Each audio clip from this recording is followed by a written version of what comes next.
Hi everyone, welcome to learn Tinglish. ఈరోజు మరికొన్ని interesting sentences ఏంటో ఈ వీడియోలో క్లియర్గా చూద్దాం. వీడియో నెంబర్ వచ్చేసి 36. ప్రీవియస్ వీడియోస్ చూడనట్టయితే తప్పకుండా చూడండి. వీటిని ఇంగ్లీష్లో మాట్లాడడం ఎలా? నా కళ్ళల్లో నీళ్లు వచ్చాయి, నువ్వు స్కూల్కి ఆలస్యం అవుతావు, మీరు కాఫీ తాగుతారా, కరెంటు కోత ఉంది, నువ్వు నన్ను మిస్ అయ్యావా? ఈ సెంటెన్సెస్తో పాటు మరికొన్ని సెంటెన్సెస్ ఈ వీడియోలో నేర్చుకుందాం. Let's get started. కరెంటు కోత ఉంది. మనం ఎవరితోనైనా అంటూ ఉంటాం కదా, ఈరోజు కరెంటు కోత ఉంది అని చెప్పి. అప్పుడు there is a power cut అని ఇంగ్లీష్లో ఈ విధంగా చెప్పండి. నెక్స్ట్ వన్, నీ జుట్టు దువ్వుకోలేదా? మనం ఎవరినైనా ఇలా అడుగుతుంటాం కదా, నీ జుట్టు దువ్వుకోలేదా అని. అప్పుడు didn't you Coombs your hair అని ఈ విధంగా అడగండి. కోమ్ అనకూడదు, కూమ్. నువ్వు చాలా కష్టపడ్డావు, యు వర్క్డ్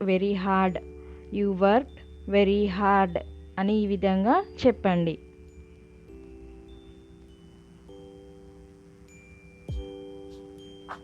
నెక్స్ట్ వన్, మనం ఏదైనా ఎమోషనల్గా ఫీల్ అయినప్పుడు నా కళ్ళల్లో నీళ్ళు వచ్చాయి అని అంటూ ఉంటాం కదా, అప్పుడు I got tears in my eyes అని ఇంగ్లీష్లో ఈ విధంగా చెప్పండి. నెక్స్ట్ వన్, నీకు ఇప్పుడు ఏం కావాలి? ఎవరినైనా క్వశ్చన్ చేస్తూ ఉంటాం కదా మనం, నీకు ఇప్పుడు ఏం కావాలి? What do you want now అని ఈ విధంగా క్వశ్చన్ చేయండి. నువ్వు నన్ను మిస్ అయ్యావా? మనం ఎక్కడికైనా వెళ్ళినప్పుడు ఎవరినైనా అడుగుతుంటాం కదా, డూ యూ మిస్ మీ లేదా డిడ్ యూ మిస్ మీ అని కూడా క్వశ్చన్ చేయొచ్చు. నెక్స్ట్ వన్, మనం ఎవరితోనైనా అంటూ ఉంటాం కదా, నేను అంతసేపు వేచి ఉండలేను. మనకెవరైనా టైం ఇచ్చినప్పుడు వెయిట్ చేయండి అని చెప్పినప్పుడు నేను అంతసేపు వేచి ఉండలేను అంటాం కదా, దాన్ని ఇంగ్లీష్లో I can't wait that long అని ఇంగ్లీష్లో ఈ విధంగా చెప్పండి. నెక్స్ట్ వన్, నువ్వు స్కూల్కి ఆలస్యం అవుతావు. మనం పిల్లలతో ఈ విధంగా చెప్తూ ఉంటాం కదా, దాన్ని ఇంగ్లీష్లో you will be late to school అని ఈ విధంగా చెప్పండి. నెక్స్ట్ వన్, దేనికి సరిపోడు. మనం ఎవరినైనా అంటుంటాం కదా, అతను దేనికి సరిపోడు అని చెప్పి, దాన్ని నాట్ ఫిట్ ఫర్ ఎనీథింగ్ లేదా ఫిట్ ఫర్ నథింగ్ అని కూడా చెప్పొచ్చు.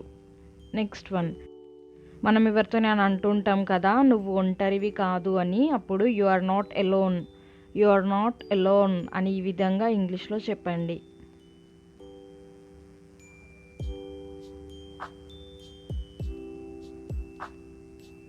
తినడానికి ఏమీ లేదు.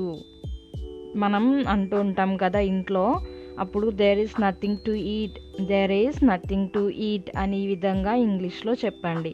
తినడానికి ఏమీ లేదు, there is nothing to eat. Next one, అతడు వాళ్ళని ఆపడానికి ప్రయత్నించాడు. ఎవరైనా వెళ్తూ ఉండగా మనం చెప్తూ ఉంటాం కదా ఇలా, అతడు వాళ్ళని ఆపడానికి ప్రయత్నించాడు అని. He tried to stop them అని చెప్పండి. నాకు వేరేది ఇవ్వు. మనం ఎక్కడైనా షాప్లో కానీ ఎక్కడైనా కానీ వేరేది ఇవ్వు, నాకు వేరేది ఇవ్వు అని అడుగుతుంటాం కదా, అప్పుడు గివ్ మీ అనదర్ వన్ అని ఇంగ్లీష్లో ఈ విధంగా చెప్పండి. నెక్స్ట్ వన్, మీరు కాఫీ తాగుతారా? ఇంటికి వచ్చిన గెస్ట్లని మనం ఇలా అడుగుతుంటాం కదా, మీరు కాఫీ తాగుతారా అని చెప్పి. అప్పుడు would you like to have some coffee అని ఈ విధంగా ఇంగ్లీష్లో అడగండి. మనకు కావాల్సినంత సమయం లేదు.